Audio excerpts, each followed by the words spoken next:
Thank you so much for joining us, Dr. Mustafa. We're going to be talking about the importance of the MenACWY vaccine that helps protect against meningitis, that is required and recommended for those who want to take part in the Hajj and Umrah pilgrimages. I'm Caroline, and I'm the Support Services Manager at Meningitis Research Foundation. In the support team, we get a lot of questions all about this, so we really appreciate you taking the time to talk to us.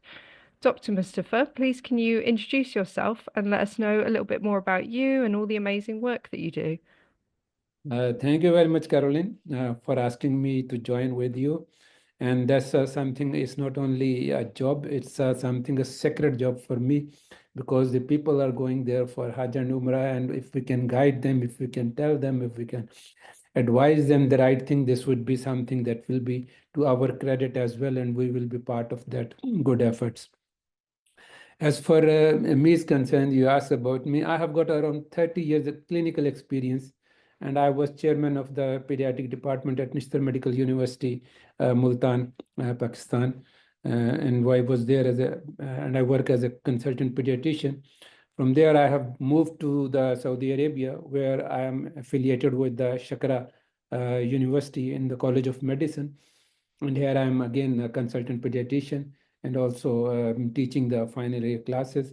So to summarize, I have got almost more than 32 years experience, clinical experience, working in the pediatrics and in the clinical fields, and dealing with the cases of meningitis, especially in the children. And also I have experience with the Hajj and Umrah. I performed my first Hajj in 1982 when I was quite young, and then again in 2007 with my wife, and this year again I plan for Hajj, and just last month I returned from Umrah as well. That's great. Thank you so much for talking about all of that. And again, thank you so much for talking to us today about this important topic. So it'd be really helpful if you could give us a little bit of an overview of what meningitis is for people who may not have heard of it before, or for people who just want to understand it a little bit better.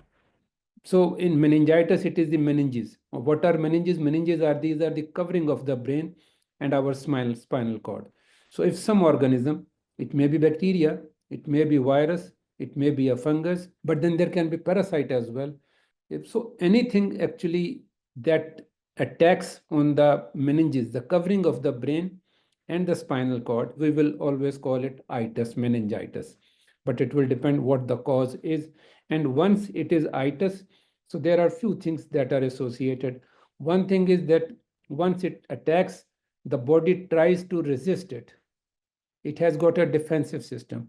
So when it defends, trying to defend, it gets swell up.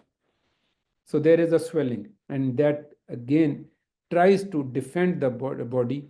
But if it fails, the organisms, they attack and they invade inside the brain and the spinal cord. That leads to the increase in the infection. What we are concerned about, or what we are afraid of, is actually bacterial. This one is a problem, this meningococcal, that is not usually or widespreadly given. So this bacteria, that's Neisseria meningitis, or meningococcal in simple terms, we say this is also bacteria. What the cause is, they are very rapid to act. We have to respond very initially. Otherwise, what happens is they enter into the brain. Once they invade inside the brain or spinal cord, then even if the child or the person is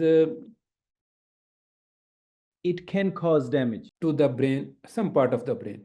Maybe afterwards the person recovers, but his vision, maybe his hearing, maybe he has got a paralysis.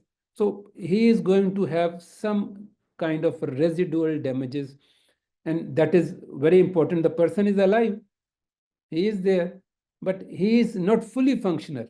So one has to be very careful to act speedily. Rather, it is better to act beforehand and get vaccinated.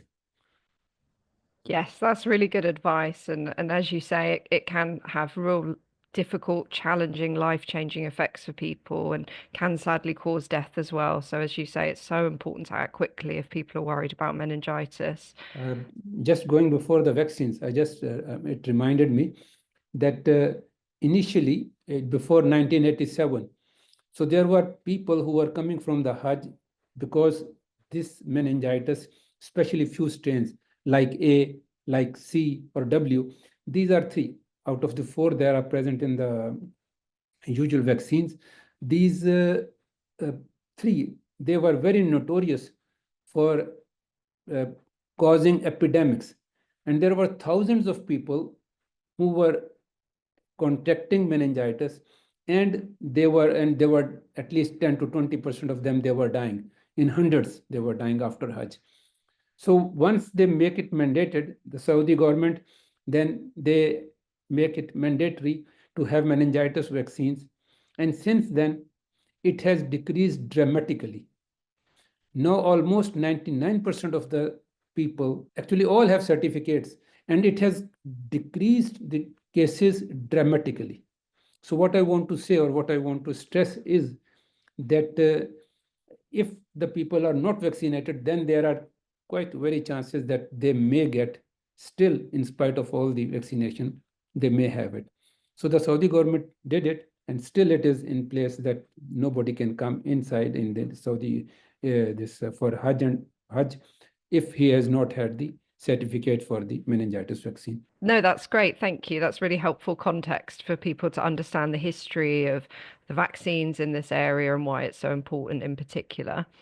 So we're really fortunate that, as you mentioned, there are vaccines that can help protect us from meningitis. Could you tell us a little bit about the vaccine that is recommended for Hajj and Umrah pilgrims? Yes. For Hajj, actually, there are three types of vaccines. So there are usually 4, 5, 6 organisms that are more commonly involved. So what the Saudi government is mandating, or is mandatory, the vaccine that is the meningococcal vaccine. Meningococcal vaccine, they are also, again, 2, 3 types. But what we are concerned is the one which is mandatory, that is the meningococcal A, C, W, and Y. These are the 4 organisms against which this vaccine works. And this vaccine is obviously, these are 3 of them, A, C, and W.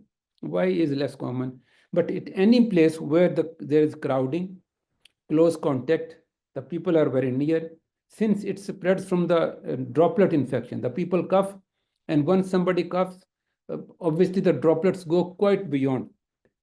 And defense system becomes weak once somebody is exhausted, is tired, is deficient of, say, he has not taken the food. So all these factors are there at the time of Hajj. The feeding is irregular, they are too much, they have to walk because of all the rituals over there. So they are all tired, and their defense system is weakened for multiple of reasons. So they are prone to have it. So it is better to be protected. The one mandatory is meningococcal vaccine, and we call it ACWY. These are the 4 organisms against which this provides protection. That's really helpful. Thank you. And I think it's really important actually to think about what you mentioned about people being exhausted and tired and it being quite physically challenging, and that may be weakening defense systems as well. I think that's really interesting thing for people to be aware of. I think it's really important as well for people to be aware that actually often cases happen after people return home from doing Hajj or Umrah, and actually it's about protecting family and friends back home as well with that vaccine too. So that's a really important thing for people to bear in mind as well. Talking more than a doctor, at the moment, because I mean, we are talking about only the people over there inside. But this also very important, and you have pointed out very correctly.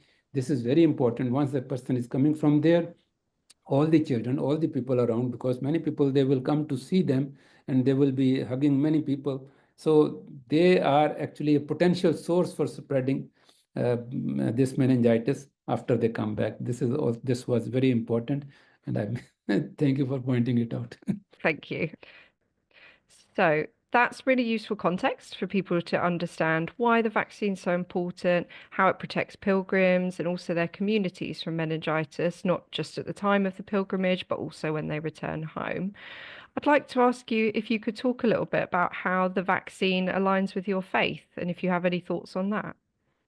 This is something important because religiously, our deen, Islam, it's always a protecting. It always says not only to protect yourself, but also to protect others. It always says and guides to help others, to prevent others and prevent harm to others. So nothing to do which can harm somebody else or which is painful to somebody else. This is something, a standard teaching rather in every religion, but more so and very much stressed in Islam as well. So it is mandated, and it's by law. Once it is mandated, we should follow it. Not only for just because of the law, but just because it is going to help me, it is going to help my family, it is going to help all of the rest of the people around who are there. So if I contact, say, have meningitis, and I'm spreading it to 100 people over there, I'm not doing anything good over there. I mean, maybe I'm performing the Hajj, but I'm causing problem for so many others. So this is not permissible, or this is not what our deen or what our Islam says. So this is very much necessary. So we have to be careful, not by just for ourselves, not just because of the law, but also because of Allah's commandments to secure oneself, himself, and also to take care of others. That's great. Thank you. That's really interesting and really informative to hear and understand. I just wondered, do you have anything that you would want to say to anyone who isn't sure about getting the MenACWY vaccine for either Hajj or Umrah pilgrimage?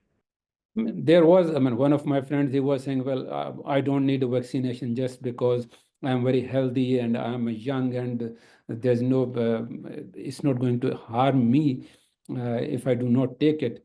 But again, the same logic that I just already said, that it's not just for you, it's for all the people who are around, and you have to take care of all those. And that is why we say that you get vaccinated.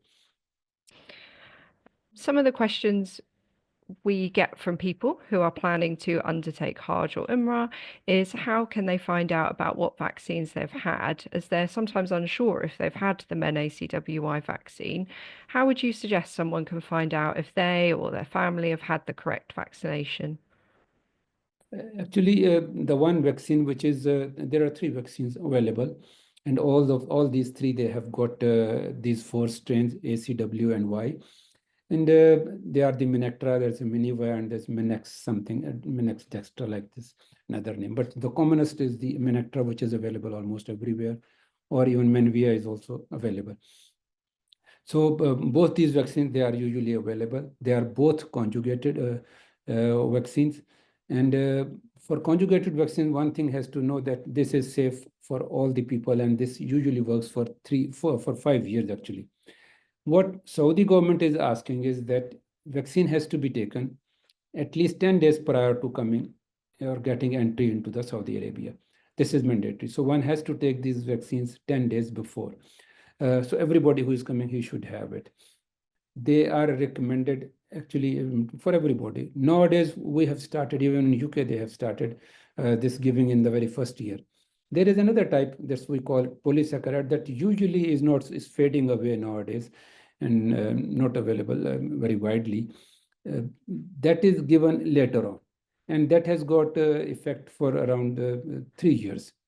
One thing that I would like to add is that whenever even the people are present inside the Saudi Arabia or outside, once they get their vaccination, previously it was only the cards they had, but nowadays the Saudi government has got an application, and the name is known as NUSUK, NUSUK.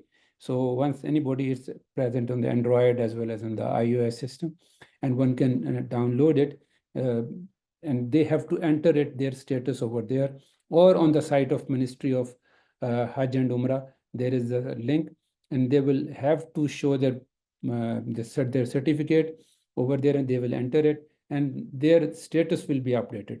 So nobody is allowed to go further or register himself until unless he has shown that he has taken the vaccine. Perfect, thank you. And if anyone is ever unsure, we always recommend to speak to a GP or a family doctor or healthcare provider to find out what vaccines you've had and if they will cover you for the pilgrimage. That's fantastic. Thanks again, Dr. Mustafa, for your time. We really appreciate you answering these really important questions for people who want to learn about meningitis, the MenACWY vaccine, and why it's so important to help protect people doing the Hajj and Umrah pilgrimages, as well as their wider family and friends when they return home. If anyone has any further questions or wants to know more information about this, you can visit our website, meningitis.org, email helpline@meningitis.org, or call us on 0808 800 3344. Thank you. Thank you very much.